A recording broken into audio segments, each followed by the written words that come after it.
Indonesia Economic Club, pemirsa, hari ini adalah hari ketiga pelaksanaan PPKM Mikro. Bagaimana situasi dan kondisi di lingkungan tempat tinggal Anda? Apakah pertokoan atau pedagang kaki lima di sekitar Anda masih buka atau sudah tutup? Kita akan melihat apa saja yang menjadi pembeda dengan PPKM tahap pertama. Saya memiliki data bahwa yang menjadi pembeda adalah soal PPKM Mikro. Kita lihat dari poin-poinnya cukup berarti ternyata. Perbedaannya dengan PPKM tahap pertama. Jika di PPKM tahapan pertama WFH jumlahnya 75%, kalau di PPKM Mikro jadi 50%. Kegiatan sektor esensial seperti apotik, bank, telekomunikasi, dan lain-lain boleh beroperasi 100%. Untuk restoran yang sebelumnya hanya boleh terima 25%, di PPKM Mikro dibuka lebih banyak lagi hingga 50%. Untuk mal, jika sebelumnya hanya boleh buka sampai jam 7 malam saja, sekarang malah sampai jam 9 malam. Perubahan yang cukup signifikan dan banyak menjadi pembahasan dan kontroversi. Kenapa persentase ini sangat berbeda? Dan tentunya malam hari ini saya tidak sendiri, saya ditemani oleh senior saya, rekan saya untuk sharing, Prof. Renat Kasali. Selamat malam, Prof. Selamat malam, Vita. Nah, ya. Kalau tadi Prof melihat, saya sempat terkejut dengan adanya persentase yang ada. Dan sampai saat ini masih menjadi perdebatan yang cukup menarik dibahas. Kita tidak bicara masalah persentase, tetapi kita bicara masalah sektor-sektor yang bertahan, bahkan bisnis yang bertahan, baik bisnis usaha UMKM ataupun perorangan, begitu. Ya, betul, dan mereka menggunakan strategi marketing yang cukup beragam. Dari kacamata Prof. Renat, apa yang sedang terjadi dan apakah ini merupakan strategi untuk survive? Ya, jadi begini Vita, kalau kita perhatikan perubahan ini seperti kita memasuki suatu fase tertentu, tiba-tiba freezing, dan freezingnya ini kita cicil sedikit-sedikit supaya masyarakat tidak terkejut, ya. Sehingga kemudian diperpanjang 2 minggu sekali, diperpanjang. Tiba-tiba kita tidak sadar sudah setahun begitu ya. Sudah setahun terjadi atau hampir setahun tepatnya, dan kemudian terjadilah perubahan. Masyarakat ini hidupnya prioritasnya berubah, kemudian juga lebih banyak ada di rumah. Kalaupun bepergian ingin lebih praktis, ya, prioritasnya juga pada kesehatan dan lain sebagainya. Sehingga usaha itu harus membaca tren, harus membaca musiman apa yang sedang terjadi. Betul, kita harus lihat tren panjang, tetapi ada tren pendek. Nah, tren pendek ini bisa menambah nafas sebetulnya. Kalau kita tidak manfaatkan, ya kita nggak dapat darah. Jadi strategi pelaku usaha itu adalah disebutnya 3R. Ya. Pertama 3R. Pertama rapid, harus cepat. Ya, cepat, kita tidak boleh kalah menangkap peluang, kesempatan, begitu ya. Cepat, sesuaikan. Kemudian yang kedua itu adalah recover. Ya, tadi R adalah rapid, kemudian recover. Kita harus recover yang hilang. Begitu, cari sesuatu. Nah, setelah itu apa? Jadikan uang, jadikan rezeki, jadikan pendapatan supaya bisa bayar gaji pegawai. Ya, paling tidak bayar gaji pegawai. Itu namanya revenue. Jadi rapid, recover, and revenue. Oke, mungkin dari 3R tadi kita bisa melihat beberapa sosok yang nanti akan ada di layar dan juga yang akan hadir di studio. Nah, ini sosok seorang artis. Sekalipun walaupun dia sudah memiliki bisnis ini sebelum pandemik, tetapi di saat pandemik ini beliau juga meraup untung. Kita sapa dulu Prof. Mesya Siregar. Selamat malam Mesya. Malam Mesya. Selamat malam kita, selamat malam Prof. Renal. Oke, apa kabar? Alhamdulillah survive. Survive, oke. Menarik, itu penting itu survive itu. Itu survive, udah survive masuk. Dan sehat, itu penting. Udah masuk dari teori Prof. Renat lagi, 3R tadi, survive gitu ya. Oke. Kalau bicara masalah survive, nah rendang dan tulang ini sebenarnya seperti apa dampaknya di saat masuk pandemik, kemudian PPKM dan akhirnya PPKM Mikro ini? Mungkin bisa bercerita sedikit, Mesya. Ya, kurang lebihnya sih pada saat pandemi awal sekali baru mulai, pada saat kita baru tersyok dengan keadaan yang tidak kita persiapkan sebelumnya.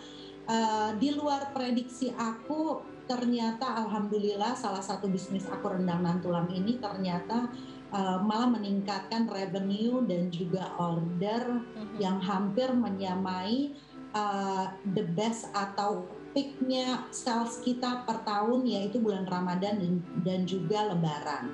Itu benar-benar unpredictable sampai kita tim produksi itu kelabakan untuk memenuhi demand yang sangat tinggi, luar biasa. Karena pada saat pandemi awal itu memang kita dipaksa untuk di rumah, nggak kemana-mana sama sekali, dan semua orang masih patuh dalam tanda kutip.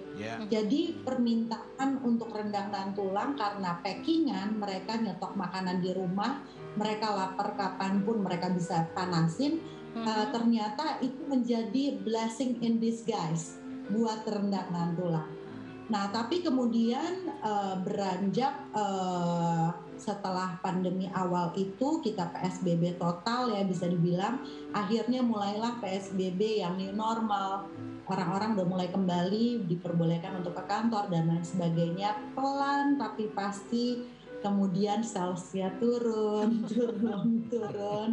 sampai sekarang udah mulai ada kebijakan baru lagi yang memang sebenarnya tidak terlalu berdampak hebat dengan rendang dan tulang yang memang sudah basis bisnisnya itu sudah online dan 8 tahun yang lalu, jadi tidak terlalu berdampak, tapi mungkin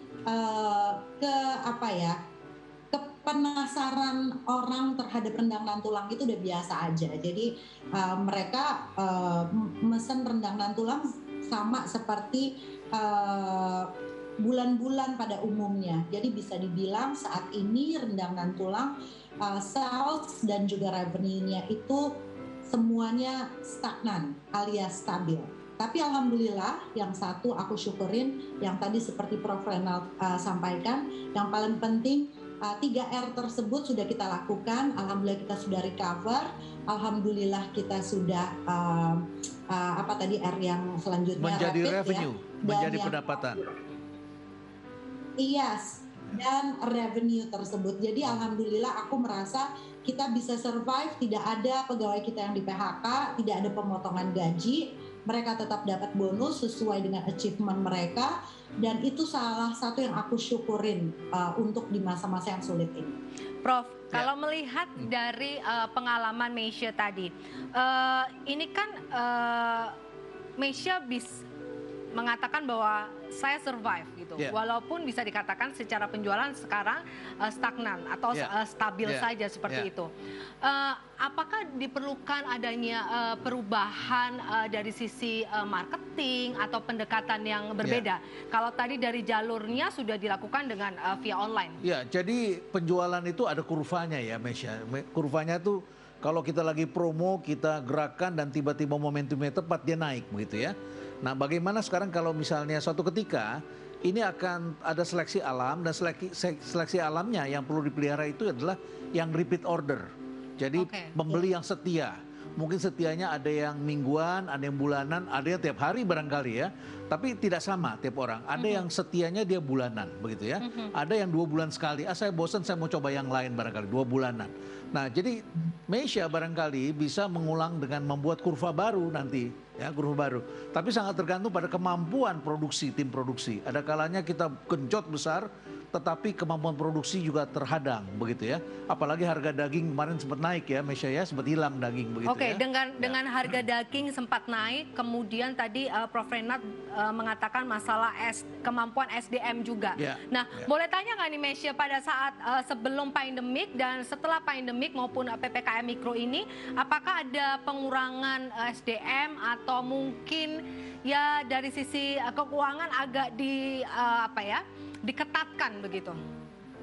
Alhamdulillah nih Vita, kebetulan aku baru nambah ada 2 orang pegawai baru. Jadi sebelumnya memang ada yang keluar 1, tapi kita nambah 1, jadi sebenarnya penambahan 1 karyawan. Karena ya itu dia, kita harus mempersiapkan tim produksi ini supaya bisa handle permintaan. Nah, tapi kemudian kemudian yang tadi Prof. Renald sampaikan itu memang itu menjadi PR besar buat aku pribadi untuk membuat kurva baru gitu ya, di mana sekarang trennya orang lagi bagi-bagi makanan, silaturahmi lewat makanan, mereka lagi banyak berbagi rezeki setiap Jumat berkah dan lain sebagainya, sehingga aku berkreasi dengan membuat serving pack di mana aku bisa jual rendang dalam kemasan yang langsung bisa dimakan. Jadi fast foodnya tapi tetap rendang dengan nasi putih dan telur. Jadi orang-orang yang udah mulai kantor, orang-orang yang mereka mau berbagi atau kirim-kirim makan, mereka praktis langsung makan selesai buang gitu. Tapi ternyata strategi itu pun belum terlalu belum terlalu bisa berjalan normal karena yaitu dia memang harus momennya tepat seperti Prof. Renald sampaikan tadi. Dan alhamdulillah kita kalau balik ke pertanyaan tadi tidak ada budget yang dipotong kecuali memang pembelian mesin atau pembelian equipment yang bisa kita pending dan nggak perlu dan tidak mendesak itu kita nantiin dulu. Tapi kalau untuk produksi bumbu bahan baku itu tidak boleh ada yang aku kurangin karena itu berpengaruh ke quality control. Oke, nanti kita bercerita lebih banyak lagi terkait dengan quality control, kualitas, kemudian kaitannya dengan kreativitas di dalamnya ya Prof ya. Dan ada sosok yang juga menarik yang akan hadir di studio.